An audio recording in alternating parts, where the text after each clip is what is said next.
So, part 4 of this mini presentation series is all around planning and preparation. So, why would you want to plan and prepare? Now, it seems obvious, doesn't it? That obviously planning and preparation is a key part of the process of making sure that your presentation is as best as it can be. But there's some key components to planning and preparation that I'd like to share with you. Okay, one is understanding your audience. I think this is probably one of the most key elements even before you get to actually writing out and planning out your presentation. Really knowing who your audience are, what they're about, what their needs are, what their pains are, really helps you to understand how you are going to pitch and place your presentation. So let's just take an example. If, for example, I was going to be directing a presentation towards financial people, I need to know really what level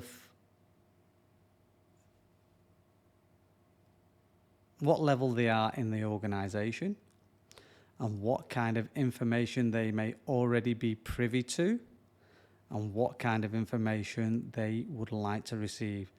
Now, when you get into technical kind of presentations, obviously there's lots of facts and figures that are thrown around, some that are going to be very relevant and some that are not. So you have to find out through your research, through your planning and preparation, what are going to be the important element factors that are going to be relevant. Now, that's the key word, that are going to be relevant to your audience. Okay?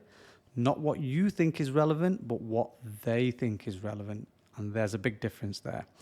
Okay, so that will come about in your research and in your planning and preparation stage. Another thing to keep in mind is just the structure of your presentation. Now, we've talked about the introduction, we've talked about calming yourself down, how to control that anxiety. We've talked also about engaging the audience. We've also talked about how to ensure that you've got a good flow in your presentation. So, and this is really where the planning and preparation comes in, because you want to make it sound like a story. There's a start, there's a beginning, there's a middle, and an end. So just as a story would start once upon a time and then flows into perhaps the crescendo and then the happy ending at the end. So what does that mean in terms of a presentation? So let's say the start is how we've introduced, and then we're going to expand on that problem. We're going to exacerbate the problem. We're going to make sure that the audience understands how big that problem is. From there, we then present the solution.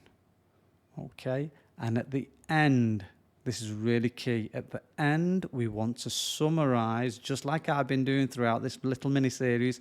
At the end, we just want to summarize everything that we've said, all the key facts or all the key components, just so the audience goes home with takeaways that are easily digestible and easy to remember. Okay, so planning and preparation, knowing your audience, telling the story, and organizing your presentation with a start, middle, and end, and ending with a really nice summary that is going to help the audience remember the important things that you've told them. Okay, guys, hope that helps.